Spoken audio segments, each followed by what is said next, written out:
two young girls, best friends, Abby Williams and Libby German, 13 and 14 years old, were out for a walk on a popular hiking trail when they were brutally murdered. I stand before you in this church and very place where we held our first briefing nearly 6 years ago, and just hours after the murders of Abby and Libby.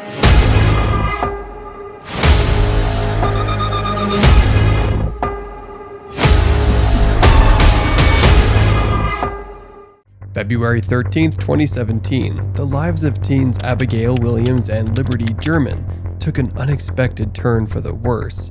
While enjoying their hike on the MononHigh Bridge Trail, a famous local landmark in Delphi, Indiana, they could never foresee their innocent adventure becoming a horrifying nightmare. With its population of just over 3,000, Delphi would seem like the ideal place to live, encompassed by far-reaching woodlands, fresh air, and wildlife.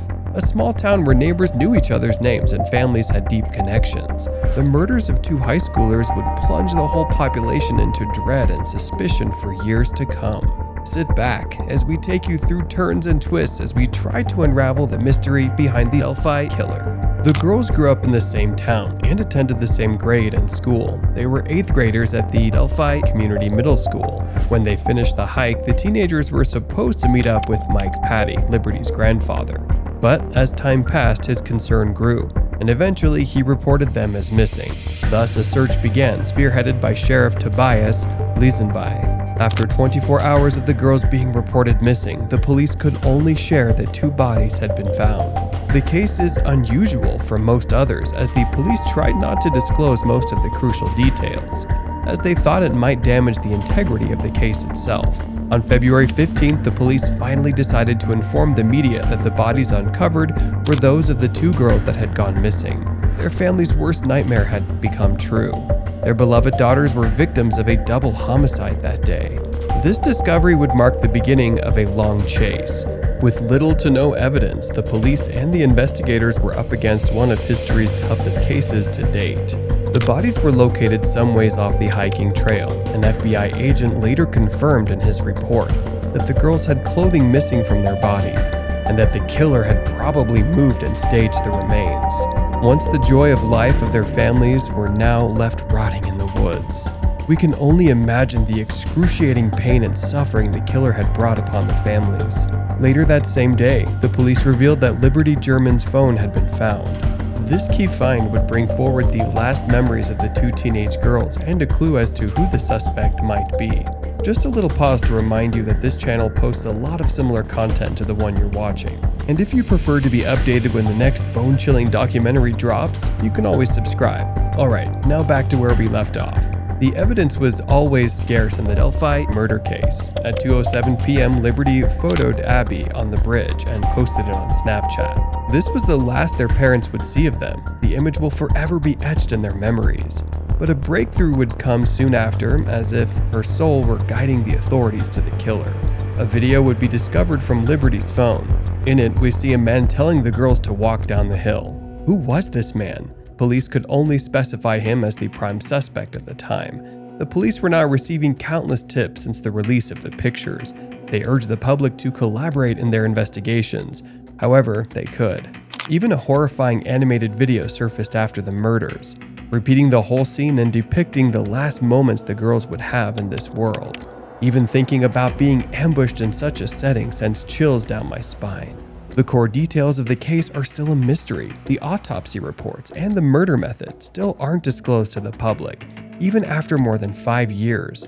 The documents by the FBI agents revealed that due to the heavy amount of blood that was lost by the victims at the location of crime, and the general nature of the victims' wounds, it is nearly certain that the killer would have gotten blood on his body or clothes.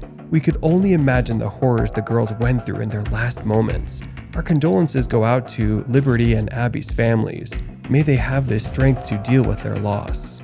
In the very early days of this double homicide case, the investigators looked at the person who had owned the property where the crime had occurred, hoping that he might be linked to the suspect in some way. The man was Ronald Logan. Ron lived on County Road 300 North, which leads to the MononHigh Bridge, for over 50 years. He told reporters over his years living here, he saw several people walking up and down the trail with their kids too. He further explained that the area they were murdered in was tough to get to. It's only accessible by foot. Somebody was definitely walking with them or following them for a while. He also told journalists that his son grew up in this area and that life for him and the locals near the crime scene would never be the same again. The peace of the region was torn to shreds. Ronald Logan's home was later searched as FBI suspected his involvement. Some of Ron's statements did not match the timeline he had told the authorities beforehand. The agent further said that the text messages discovered from Ron's phone showed that he was outside and close to the location of the murders. Authorities believed they had finally caught up with the suspect of the murders. On February 16, 2017, the FBI got permission to search Ronald Logan's entire property. A previous search indicated that he owned numerous guns and knives, but no evidence was found linking him to the murders. So now the trail went cold. The hunt for the elusive killer still went on. Ron would then die in 2022 of natural causes. On February 18th, a memorial service was held for the girls at the Delphi Community High School. Dozens of people lined up way before the start of the ceremony to pay their respects. Clearly, this double homicide had affected and forever changed the lives of many. Community members distributed food to the ones leaving the visitation. Such was the bond they had for each other. People drove from different parts of the country to pay their respects as they had been following along on the events that transpired through the news and social media. Grief counselors worked with the children and tried to support them however they could. On July 17th, the police displayed a sketch of the alleged killer of the girls.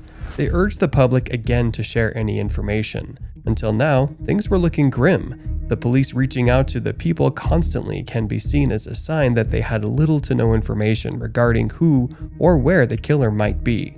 The families of the victims would give interviews afterward, supporting the fact that the police were doing the best they could and believed that God would help them. 2 years would pass with numerous tips being crossed off by the police and no luck at all in finding the elusive killer. The case was going cold, and the killer was still in the midst of the community. As the years went by, the police released yet another sketch, a more extended version of the audio clip and clearer video footage of the killer, but to no avail. The residents exclaimed that the new sketch looked nothing like the one that had been shown before. The community thought the new drawing showed a younger man than the one prior. Even after 2 years since the murders, the people were still feeling uneasy. 2021 came, and while everyone thought this year would also go by without a clue as to who the killer might be, the police had a breakthrough. They had found a fake social media account named Anthony Shots that had contacted Liberty German shortly before the killings. The account was then linked to a man, Keegan Anthony Klein, and it was put to light that he was also involved in a child porn case. Much of 2022 revolved around police questioning Keegan, but to no leads. And he was never charged. Another sick person with heinous intentions living in the same time and close by is undoubtedly an eye-opener for many to be careful of the people living around you. You never know what sick freak could be living down your street. 2,086 days after the murders, Indiana Police Superintendent Doug Carter announced that they had finally caught the suspect. He started by saying, "Today is not a day to celebrate, but the arrest of suspect Richard M. Allen is surely a major step in leading to the conclusion of this long and complex investigation. The mystery killer had finally been arrested with 2 counts of murder. You won't believe that many of the community members knew and used to talk to him, sometimes daily. He was unmistakably hiding in plain sight and evading the authorities for all these years." Doug went on to thank all those involved in pursuing this case. From the lab teams to the deputies, Doug Carter still reaffirmed that he could not share details with the public. Yet, as the case was far from over, we later unveiled that the evidence is securely in a sealed file to be presented to the court when the prosecution starts. So, what do we know about Richard M. Allen? Well, we know that he worked for the CVS pharmacy in Delphi and was a pharmacy technician. He received his license in 2017. The most chilling news comes in the aftermath of his arrest from Liberty's grandmother, Becky Patty, saying that Richard had once processed film for her and did not charge her. He was there all along, even interacting with the family members of the victims by chance. Residents that knew or worked with him never thought he would be linked to the killings.